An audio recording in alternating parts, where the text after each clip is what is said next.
Halo teman-teman, selamat datang di Praktikum Statistika ya. Khususnya saat ini di modul pertama tentunya, yaitu dasar statistika. Nah, di modul 1 ini sifatnya itu hanya lebih banyak mengulang ke materi-materi yang teman-teman harusnya udah dapat di kelas gitu ya. Nah, sehingga harusnya lebih mudah buat teman-teman di modul 1 ini. Oke, langsung kita mulai aja.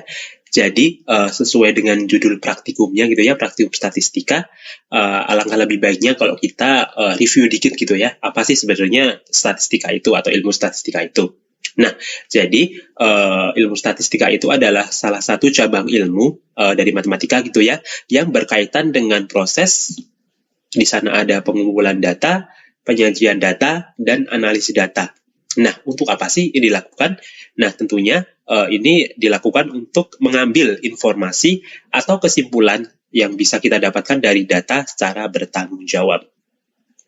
Nah, kalau dikaitkan dengan engineer, khususnya dalam keteknikan gitu ya, maka aktivitas engineer itu tidak akan terlepas dari aktivitas-aktivitas yang itu berkaitan dengan data. Misalkan di sini ada mengambil keputusan, ada proses menyelesaikan masalah dan menghadirkan solusi, atau misal dalam perancangan proses dan desain.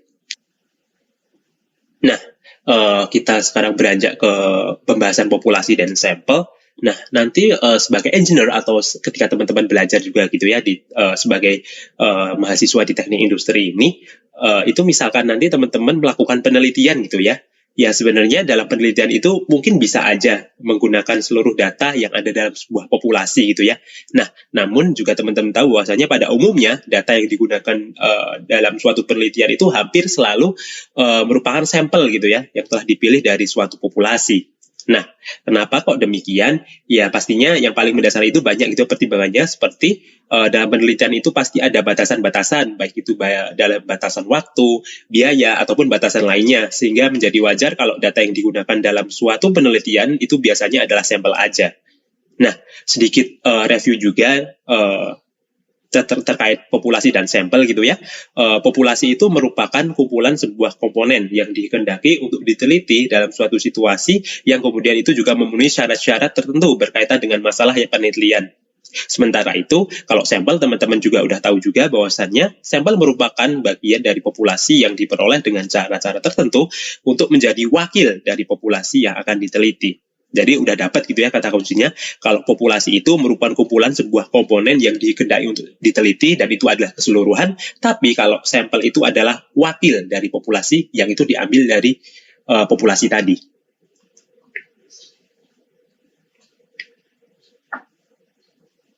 Nah, dan istilahnya kalau dalam pengambilan sampel begitu ya, banyak cara untuk menentukan jumlah sampel atau mungkin cara-cara pengambilan sampelnya itu tersendiri. Nah, salah satunya yang ada juga ditampilkan di slide ini, misalkan teman-teman melakukan simple random sampling begitu ya, dan teman-teman diminta untuk menentukan berapa sih jumlah sampel yang harus diambil dari suatu populasi agar sampel itu representatif terhadap populasi. Nah, ini apabila parameter-parameter ini diketahui, misalkan ada nilai Z-nya diketahui, dari confidence level-nya diketahui, ada standar deviasi dari estimasi standar deviasi dari populasinya diketahui, juga target error-nya juga diketahui, maka untuk menentukan sampel size itu teman-teman bisa menggunakan rumus yang ada di slide ini, yaitu N sama dengan Z alpha per 2 dikali sigma kecil per E pangkat 2 gitu ya, di mana N itu adalah sampel size-nya, Z alpha per 2 itu adalah nilai Z confidence level yang dicari, sigma itu adalah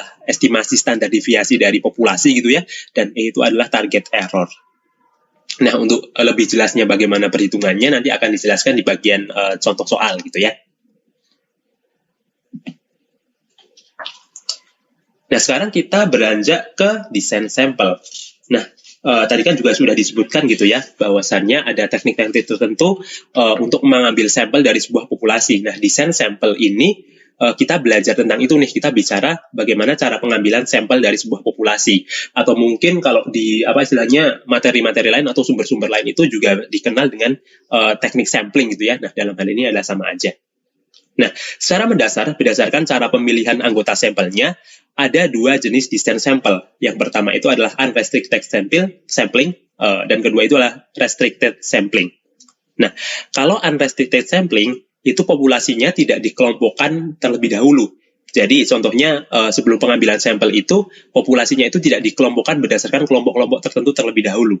Misal contohnya kita melakukan yang namanya itu simple random sampling. Nah, kalau dalam simple random sampling itu kan kita langsung mengambil sampel dari populasi itu ya tanpa mengelompokkan anggota-anggota populasi itu menjadi kelompok-kelompok tertentu. Misalkan ada kelompok gender, ada kelompok umur dan segala macam.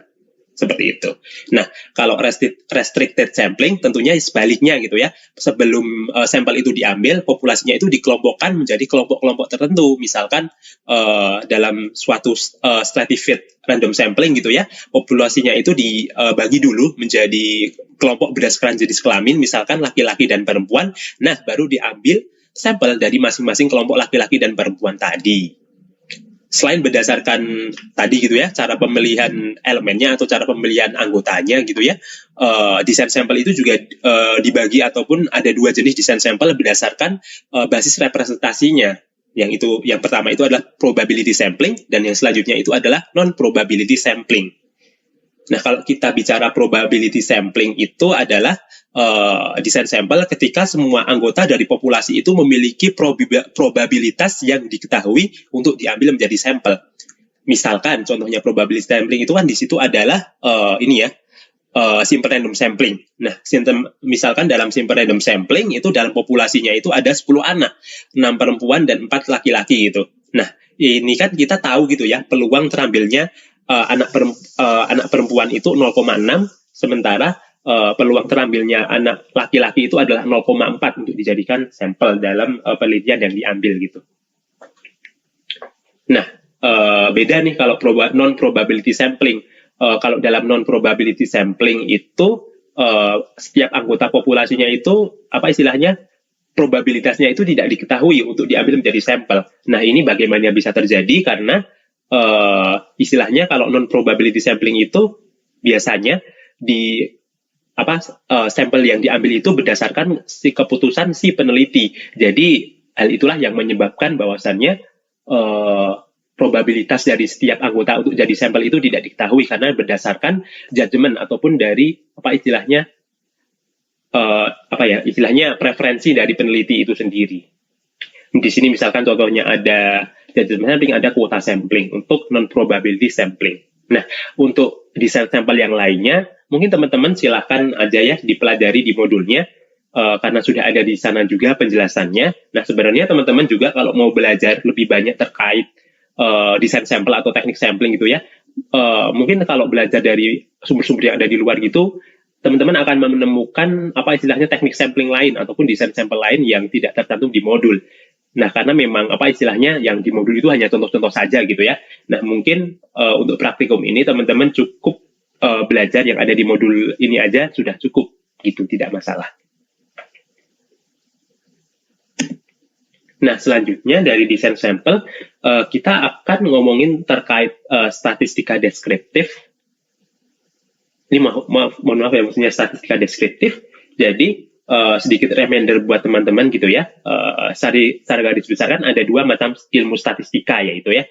Ada statistika deskriptif dan ada statistika inferensial gitu. Statistika deskriptif itu adalah ilmu statistika yang lebih terkait ke bagaimana kita itu merepresentasikan data, mendeskripsikan ciri-ciri kumpulan data, itu bisa menggunakan tabel, grafik, dan banyak parameter numerik lainnya. Nah, kalau statistika inferensial itu lebih terkait ke ilmu statistika yang kita gunakan untuk menarik kesimpulan terhadap karakteristik suatu populasi gitu ya. Nah, tadi ada kata kuncinya ya, kalau deskriptif itu kita mendeskripsikan, menjabarkan karakteristiknya, tapi kalau inferensial itu kita menarik kesimpulan dari karakteristik suatu populasi, seperti itu. Nah, mungkin kalau yang inferensial ini nanti teman-teman akan belajar di modul-modul selanjutnya gitu ya. Misal di sana ada linear regression, di sana mungkin ada hypothesis testing. Nah, kalau di modul ini kita akan bahas statistika deskriptif terlebih dahulu. Nah, ada 3 poin utama yang akan kita bicarakan tentang terkait statistika deskriptif gitu ya.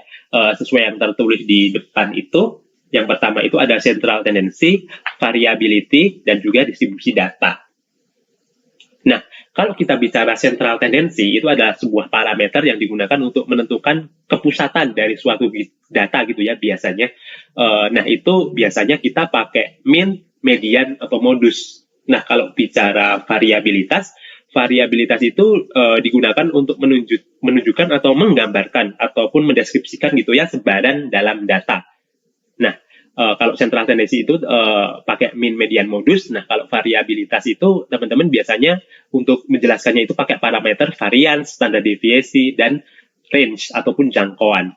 Nah, kan teman-teman juga pasti udah tahu sih ya kan untuk mean, median, modus, variance, standar deviasi, dan juga range ini ada rumusnya gitu ya untuk bagaimana cara menemukan angkanya atau mencari nilainya. Nah, teman-teman ini pastinya udah belajar gitu ya, mungkin udah materi dari SD atau SMP gitu ya. Tapi kalau misalkan teman-teman mau cek lagi sendiri, sudah ada di modul dan lebih baik tidak aku jelaskan lagi gitu di sini.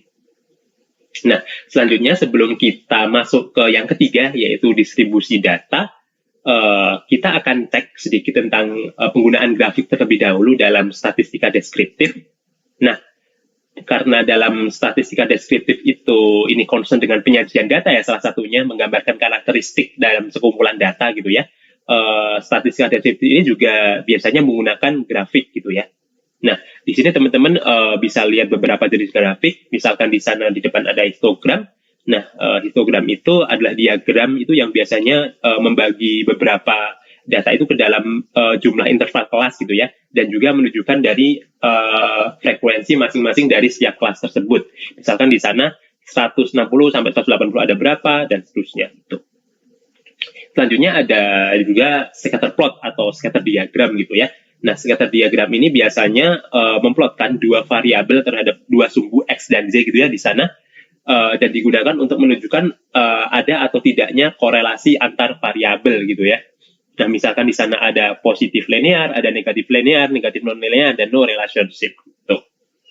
Nah, selanjutnya juga ada box plot. Nah, box plot ini adalah salah satu grafik gitu ya yang bisa digunakan untuk menilai ketidaksimetrisan data, dan di sana kalau kita lihat kita bisa mendapatkan nilai-nilai parameter statistik sekaligus gitu ya. Di sana ada persentil ke-75 atau mungkin istilahnya kuartil 3, ada persentil ke-25 atau kuartil 1, di sana ada median, ada mean, ada outlier juga. Ya, kembali lagi ke distribusi data. Salah satu hal yang dapat mendeskripsikan sifat distribusi data itu adalah ketidaksimetrisan data, gitu ya, atau skewness. Nah, sebuah distribusi data itu dikatakan simetris apabila nilai-nilainya tersebar merata di sekitar nilai rata-ratanya.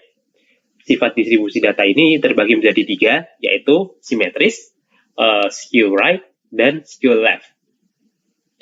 Kalau kita lihat di histogramnya gitu ya, simetrik itu ya simetrik, dia kanan kirinya itu sama gitu ya, seimbang sesuai dengan namanya, simetrik.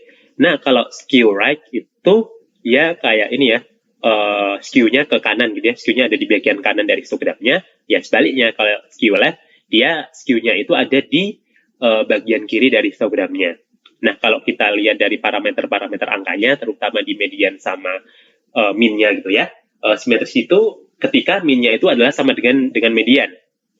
Nah, kalau skew right itu ketika atau positive skew itu ketika mean-nya itu lebih besar dari median. Nah, sementara itu kalau skew left atau negatif itu ketika mean-nya lebih kecil daripada median. Nah, kalau juga dilihat dari box plotnya, itu yang terlihat biasanya gini, median atau garis yang di tengah, garis yang ini gitu ya. Nah, dia itu akan berada di tengah-tengah kuartil 1 dan kuartil 3-nya. Jadi jaraknya sama gitu ya, antara median ke kuartil 1 dan median ke kuartil 2. Ke kuartil 3, maaf. Selanjutnya kalau kita lihat skew right, itu kita lihat median ini, dia akan lebih dekat ke kuartil 1-nya.